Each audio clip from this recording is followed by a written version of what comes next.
पहलवान सास। मधु की शादी के कुछ सालों में ही उसके पति की मृत्यु हो जाती है, जिसके बाद उसके ऊपर सास की जिम्मेदारी आ जाती है और वो अब अपनी सास के साथ घर में अकेली रहती है। मम्मी, नाश्ता बना दिया है, टाइम से खा लेना। दोपहर का खाना शीला आकर बना देगी। मैं ऑफिस जा रही हूँ। अरे क्यों उस टेप रिकॉर्डर पर पैसे खर्चा करती हो? इतना काम मैं खुद भी कर सकती हूँ। हाँ हाँ बिल्कुल। आधे समय तो जोड़ों के दर्द की दवाई खाती हो और फिर काम करने की बात करती हो। दवाई खाती हूँ तो क्या, मैं अभी भी अकेली 10 पर भारी हूँ। हाँ हाँ मैंने मान लिया। मधु घर से चली जाती है, जिसके बाद सास नाश्ता कर दवाई लेकर टीवी देखने बैठ जाती है। दोपहर को शीला घर आती है। अरे क्यों माँ जी, आज किस बात से मेरी नौकरी बची? अरे चल, ज्यादा बक बक मत कर, काम कर अपना। शीला खाना बनाने लगती है और सास वहीं पास में बैठ जाती है। माँ जी, मैं तो हमेशा ही बोलती हूँ दीदी की दूसरी शादी करा दो। कब तक आप दो औरतें घर में अकेली रहोगी? आजकल माहौल भी बहुत खराब है और फिर दीदी की उम्र भी तो निकली जा रही है ना। तेरा नाम टेप रिकॉर्डर सही रखा है मैंने। तेरी एक ही बात को रिपीट मोड पर चलाने से वो पूरी नहीं हो जाएगी, इसलिए मेरी बहू से ज्यादा खाना बनाने पर ध्यान दे, नहीं तो कहीं वो भी तुझसे मुंह ना फेर ले और नौकरी चली जाए। क्या माँ जी, आप भी हमेशा मेरी नौकरी के पीछे ही पड़ी रहती हो? तो क्या तेरे पीछे पड़ूं? इसी तरह दोपहर से शाम हो जाती है और शीला अपना काम खत्म कर वापस चली जाती है। अब अकेली सास एक बार फिर टीवी देखने बैठ जाती है, जिसकी थोड़ी ही देर में मधु घर आ जाती है और सास बिना कोई देर किए शीला की बातें उसे बताने लगती है। मम्मी, आप भी ना किसी बच्चे से कम नहीं हो, जिसके पास हमेशा शीला को लेकर कोई ना कोई बात रहती ही है। अब बस भी करो ना, इतनी बुरी नहीं है बेचारी। अरे मैंने कब कहा बुरी है, बस उसकी बातें करके मुझे बड़ा मजा आता है। सास की बात पर हंसते हुए दोनों डिनर करने बैठती ही हैं कि लाइट चली जाती है। अंधेरे में मधु मोबाइल की फ्लैश लाइट जलाकर मोमबत्ती ढूंढने लगती है। तभी उसे हॉल में कुछ गिरने की आवाज आती है। मम्मी, आप अंधेरे में इधर उधर क्यों घूम रही हो? अरे तेरे पीछे ही तो खड़ी हूँ।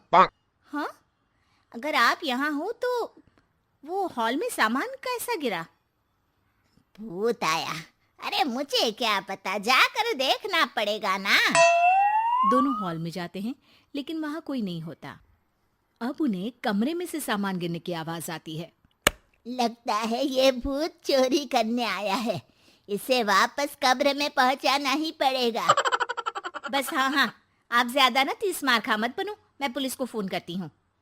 अरे जब तक तेरी पुलिस आएगी तब तक क्या वो हमारे साथ बैठकर अंताक्षरी खेलेगा? हट डरपोक, संभालने दे मुझे। अब सास पास रखा फ्लावर पॉट उठाकर कमरे की तरफ बढ़ने लगती है, जहां उसे 2 आदमी दिखाई देते हैं। पीछे पीछे मधु भी वहां आ जाती है। मम्मी, अभी भी मौका है, बाहर भाग जाते हैं। मधु की आवाज सुन चोर चौकन्ने हो जाते हैं। ओए तुम दोनों, जहां हो वहीं खड़ी रहना, नहीं तो दोनों को गोली मार दूंगा। अरे तुम दोनों अभी के अभी बाहर जाओ, नहीं तो मैं तुम्हें जिंदा नहीं छोड़ूंगी। ये बुढ़िया हमें धमकी दे रही है। अबे तुम दो अकेली अब लड़ते क्या कर लोगी? अरे जा भेजा, दोनों को बांध दे। जैसे ही दूसरा आदमी सास को पकड़ने उसके पास आता है, तो वो उसके सर पर फ्लावर पॉट मार देती है। उसके सर से खून बहने लगता है, जिसे देख दूसरा आदमी गन निकालकर हवा में गोली चला देता है, जिससे बचते हुए दोनों सास बहू वहां से भाग जाती हैं। अब वो तीनों एक दूसरे के आगे पीछे पूरे घर में भागने लगते हैं। मम्मी, आपने तो सच में उसे मार दिया। तो मजाक में कौन मारता है? और अभी तुम मेरे साथ ही रहना, नहीं तो पक्का मारी जाओगी। ये औरतों को कमजोर समझता है ना। आज इसे औरतों की ऐसी ताकत दिखाऊंगी कि ये आदमी पैदा होने पर शर्म करेगा। हाँ? ये अचानक आपके अंदर झांसी की रानी कहाँ से जाग गई?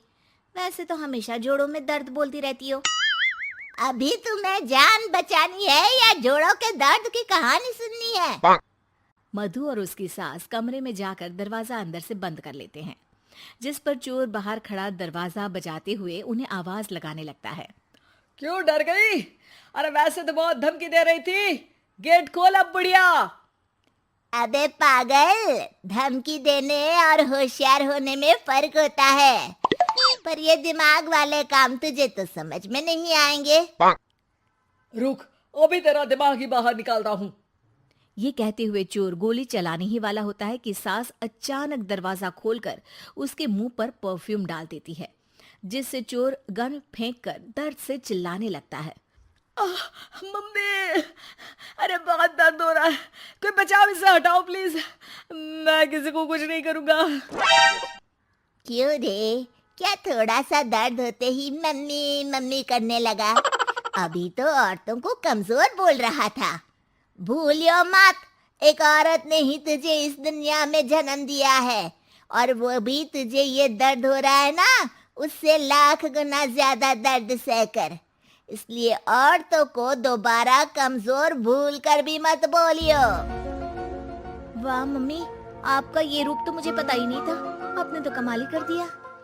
कहा था ना, अकेली ही 10 पर भारी पड़ सकती हूँ। ये तो फिर भी 2 ही थे। इतनी देर में पुलिस भी वहां पहुंच जाती है। आ गए आप, कर लो इन्हें अरेस्ट और जेल में बैठकर अंताक्षरी खेलना।